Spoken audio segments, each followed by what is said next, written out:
namni hundi waliin dhaabbatanii nama miidhame rabbiillee waliin dhaabbata Iraan gartee ni miidhamte obboleessoo hayyoota guutuu Iraan saayinsoota Iraan beeytota Iraan hunda ichi keessa maallaqaan nama bitteeti abbootii garaa tana faarsee bulaa bittee faarsee bulaa Iraan kana bitteeti faarsee bulaan kun ichi taa'ee information kennaafi jechuudha sigale faarsee bulaan kun ichi taa'ee information kennaafi saniifu rakkina faarsee bulaan nama fidu Iraan irraa arkuu dandeessan nama hurnan san generaalota fi saayinsoota olaanoo san gartee namni duraa ficcisiise faarsee bulaa isaaniiti namni garaa jiraatu namni garaa abbadu namni biyya dura namni saba dura garaa ifii duursu yeroo hunda akka nama godhu sigale waar Iraan irra bahetti isiniif adda bahuun ni danda'amti jechuudha namoonni keenya irra guddaan faarsee bulaa kana waan laaftu laaltan nama faarsee bulaan akka nama godhu hanga inni si keessa jira hayyoonni kun Oromo jeeffidheeysa amma beeytonni Israa'el Iraan saayinsoonni Iraan generaalonni Iraan ilma keenya qaama keenya dabarsee diinaanuun kennuu jedhaniiti isa bira tattaa'u turanii warra dhoysisisan bira tattaa'u turanii jechuudha warra dhoysisisan bira tattaa'u turanii jechuudha saniifuu faarsee bulaa jechuun beeki diinni diina caalu faarsee bulaadha beeka faarsee bulaadha maaliif dadhabina kee beeka cimina kee beeka bakka diinaaf information kennu beeka sigale amma hangam takka faarsee bulaan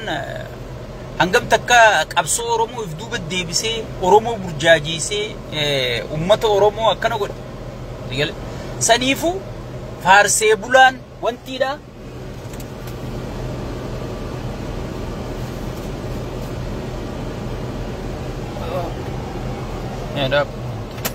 lensa sanin damsa faarsee bulaan hangam takka akka nama miidhu gartee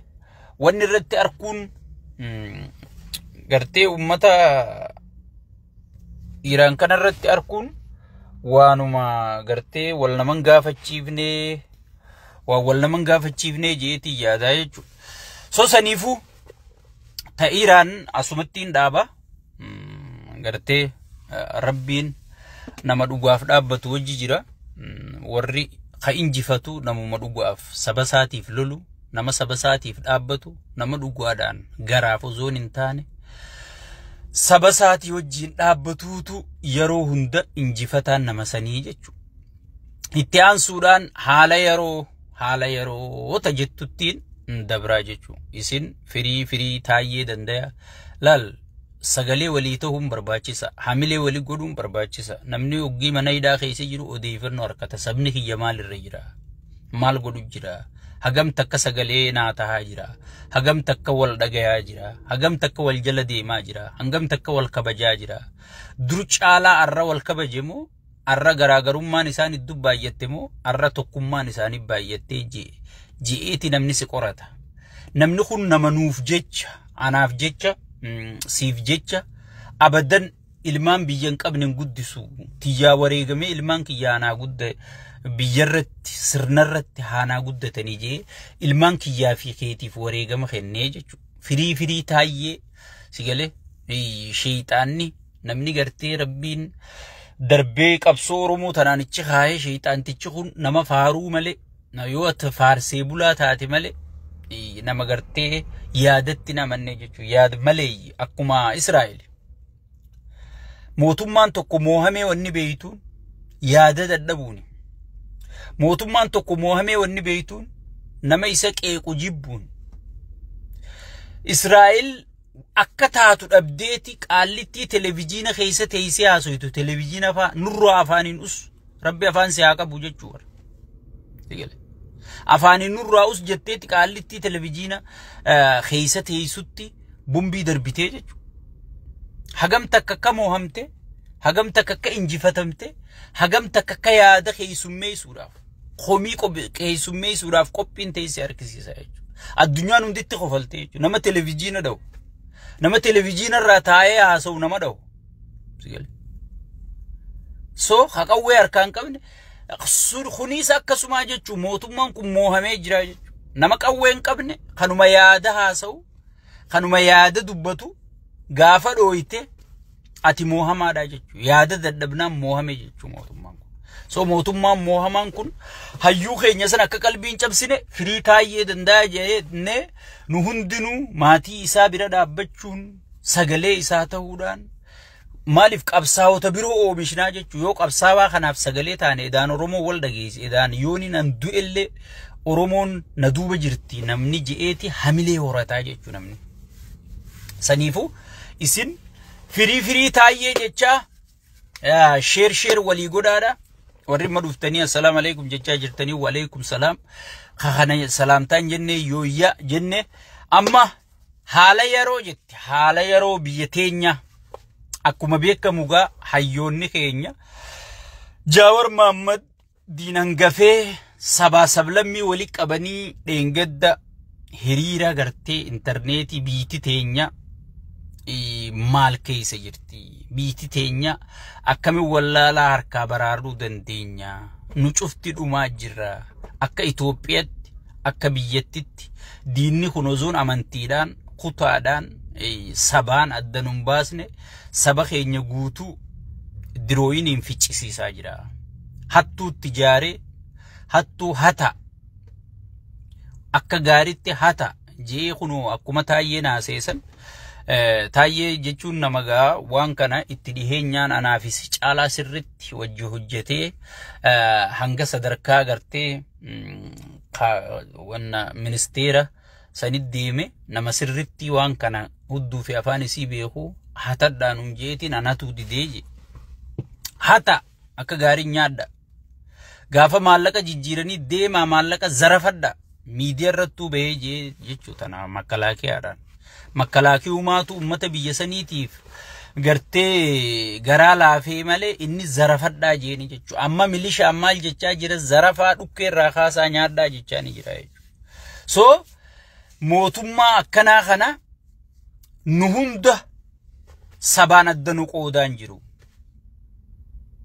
amantiin addanu qoodaan jiru nuutu gartee Oromoodha Amaara Maarree Walaayita Khambaata Soomale jee wal qoodaa jira malee sigale namichi kun gartee nama nyaataan kun waliin nu nyaataa jira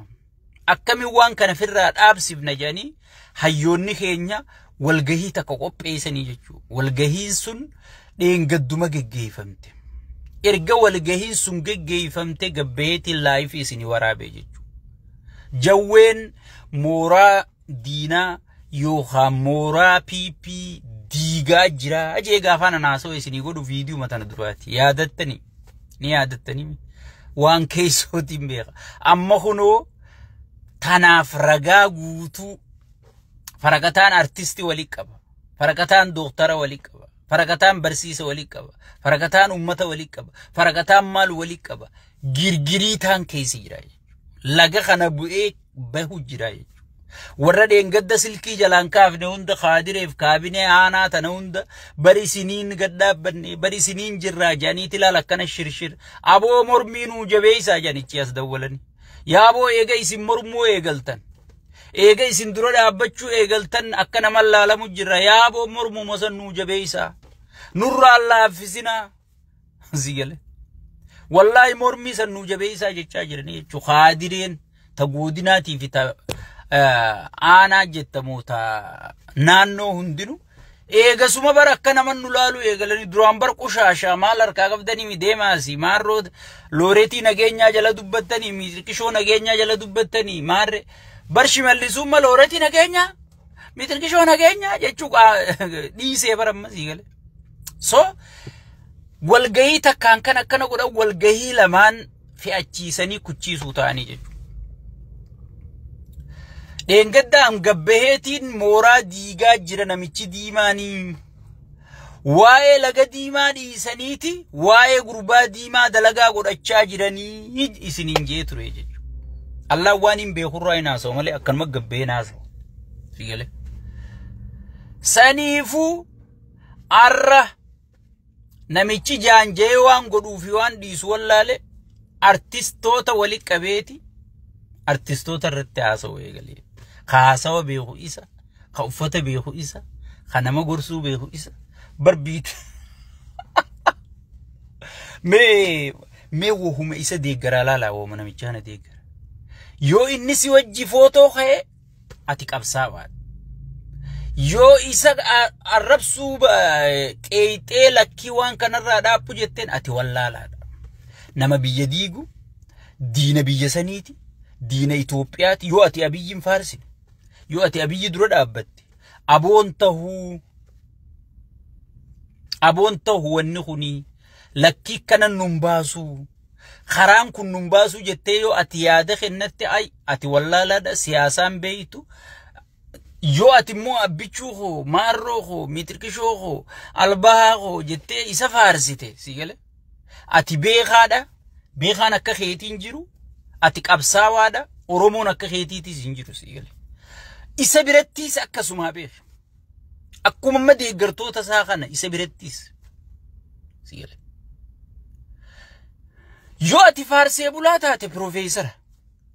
yoo ati faarsee bulaa taate dooktara bar qalbii jabeenya faarsee bulaa nama Jaawar Mahammadiin siyaasaan beeku juubar